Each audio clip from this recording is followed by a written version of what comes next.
Despair. I just talked for 10 minutes straight and it was not recording. I'm so sad. I'm so sad. Okay, let me try this again. Representation. There's a term we throw around a lot, but why? Why?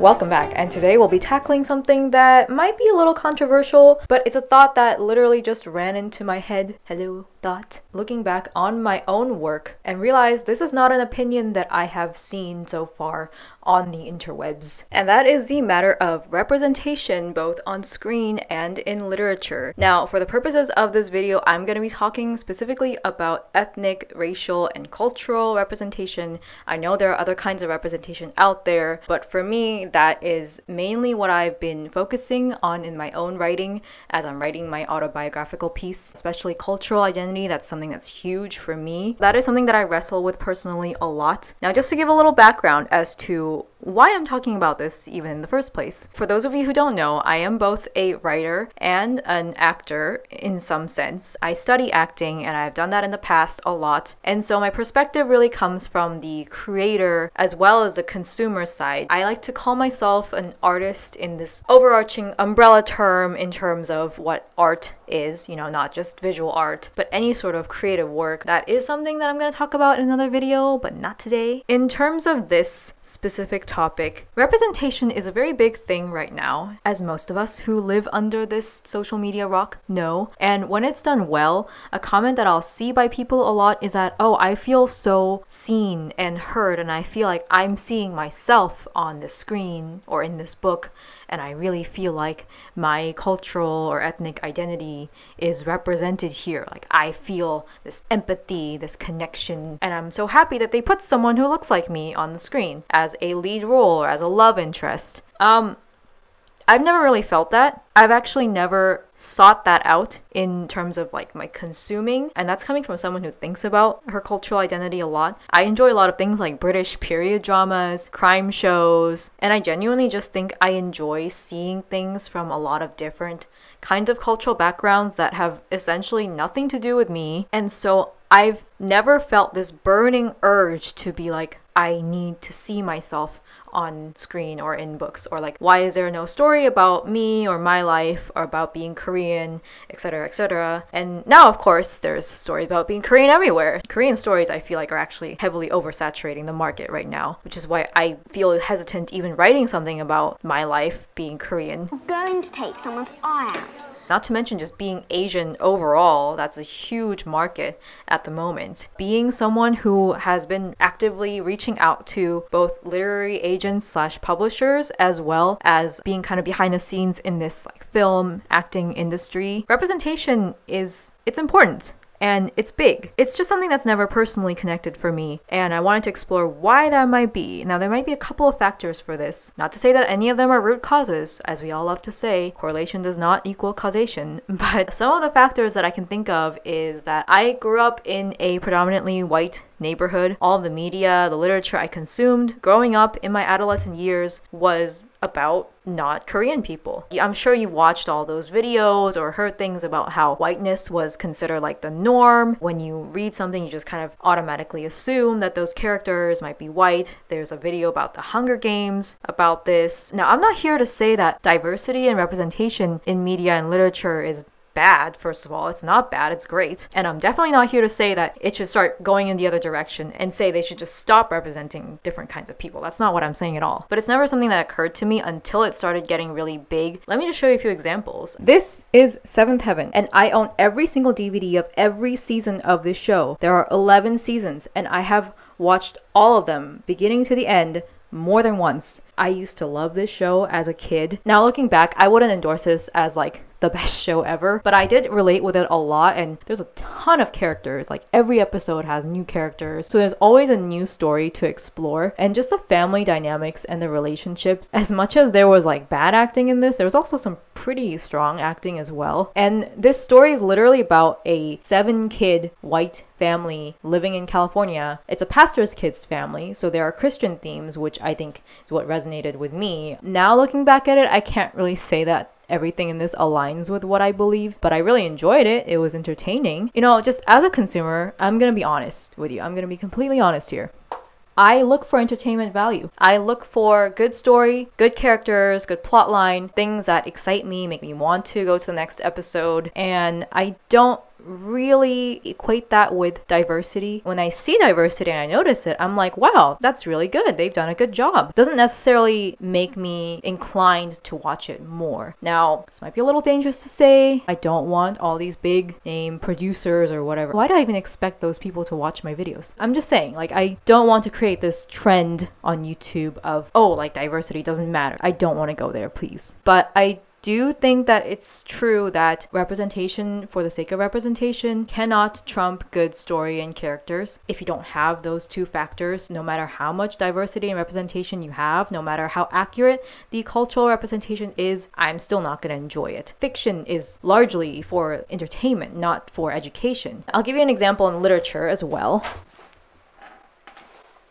My favorite, of course, the Harry Potter series. I love anything set in England. I am a proud Anglophile myself, not to say that I should put any sort of culture on a pedestal, and yet I still do. But I don't know, there's just some cultures that I've never fully experienced that I am drawn to, and I don't know why. And I'm sure other people feel the same way about Korean culture that I don't understand, because to me it's like, why is Korean culture so interesting to other people? So in terms of books, man, I went through the whole young adult novel phase. John Green, oh, my teenage years, that angsty, flowery language, the unrequited love, the kind of shy but suddenly blooms like a flower teenage boy who falls in love with the cool, doesn't give a care in the world girl. You know, the John Green trope. And as flawed or overdone as that might be, I really still enjoyed those stories. And I will definitely address this in my video about art in general, about purity of art and purist perspectives. I used to be a super purist, as in the integrity of the writing. Like, good writing was above everything else. It didn't matter what the story was about, didn't matter about the characters, it didn't matter if there was something kind of morally corrupt. If the writing was good, that was far more important. Now I've seen more the value of story, characters that may not necessarily come out through the best writing. I did also go through that whole dark academia phase. My favorite book of all time was The Secret History by Donna Tartt. It's very dark. It's very, very dark. But the writing is absolutely phenomenal. Another kind of book that I read more in college and enjoyed, and I actually do think has pretty good diverse representation and some real authentic voices, is White Teeth by Zadie Smith, another amazing, amazing writer. She is like my, I shouldn't say idol, but I really look up to her because, well, she wrote that book in college. Like, that's just genius level. That's the kind of storytelling that I want to achieve, where both a language and compelling plot are in this perfect harmony. The trouble now that I have with representation, it started out with seeing so much Korean representation, both on screen and in literature, and me being a little confused, me being like, why are people so interested? But also, and this might sound strange coming from a Korean, you might not have expected this, but I personally don't need to read about my culture or my own story in other stories.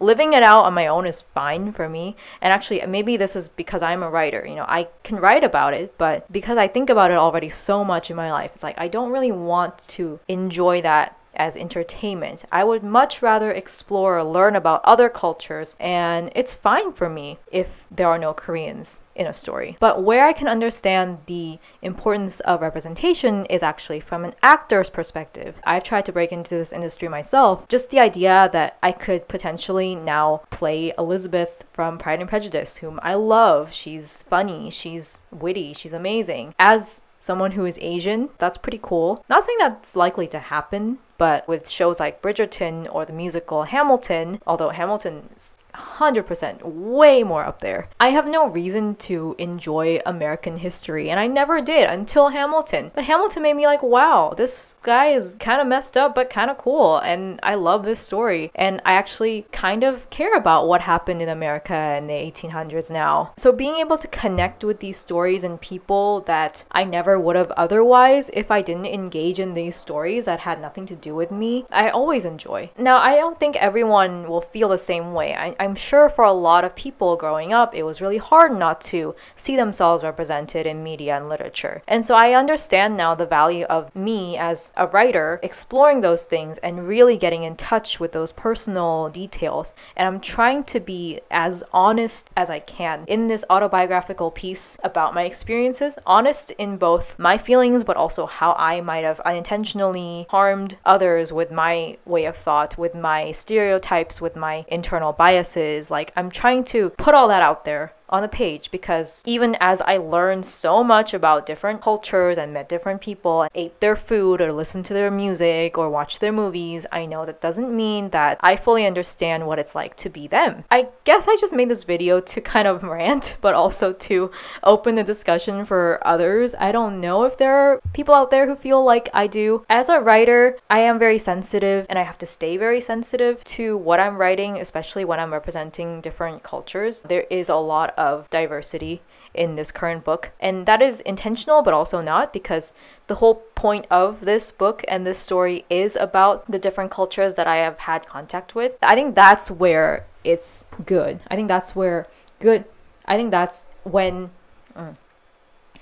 the diversity and representation actually has a point in the story, actually builds the story up, and is even a central aspect of the narrative. The story is about different cultures clashing, as well as clashing internally with my own cultures, being a third culture kid, growing up in multiple cultures and having an identity crisis. Those are all the things I'm exploring in my story, so there has to be diversity and representation, and I have to try and do a good job of it. I don't always know if representation for the sake of representation performs well in a story where it's not always necessary. There are many times when I am tempted to add like a spoonful of diversity here or change someone's ethnicity or culture, and I have to stop myself and be like, if this serves no purpose in the story, then I shouldn't do it, because A, it won't help the story, B, it can actually be more harmful. No one wants to be a token. Honestly, it's really hard for me to even differentiate between what's been written as a token and what's not, because anytime where there's a majority ethnicity story with a couple of minorities sprinkled in, it just automatically feels like a token in my brain. We are just so trained to be critical, but not always in a good way. We're trained to criticize. We're trained to see what's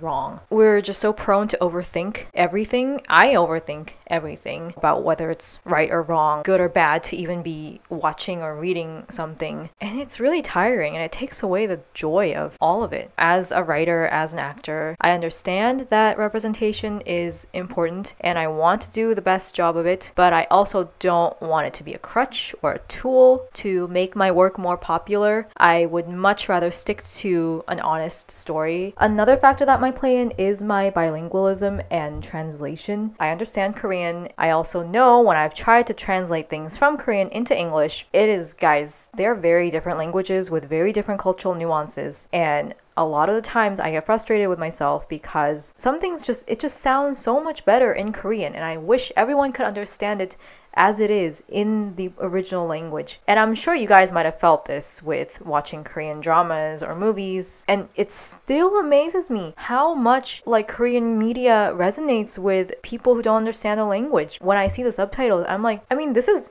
good, but it's not really the heart of what that person's saying. It's like, oh, it would be so much better if everyone could understand. This plays into literature as well. I think it's really, really difficult for me to read either books that are translated from Korean or books that are about Korea. A lot of things about Korean culture really does get lost in translation, and I do genuinely believe each language has its own something about it that's beautiful. And some of my favorite literature is translated. Herman Koch, who I believe is Dutch, his book The Dinner, I love that book. Whoever translated that did an amazing job. Even with like the best writers, I still cringe when I read something that's translated from Korean to English, or even when someone is trying to explain something about Korean culture in English. I don't, there's like a forced feeling that I'm still trying to remove from my own writing. I really, really want it to feel as natural as possible, but it just doesn't. I think all this oversaturation of Korean representation and Asian in literature has really made me just like, oh, this is like too much. Everything I write just feels like I'm trying to do this for the sake of representing Korean culture. I do want to write about that and wrestle with that, but at the same time, what I really want to focus on is my relationships with other cultures, people from other cultures, and just relationships with people in general. That's like, you know, at the heart of everything. In humanity, I think we have a lot more in common than we think. But also, diversity is beautiful. And I do hope I can get to a point where I have enough relationships with a different culture from my own that I'm able to write about it.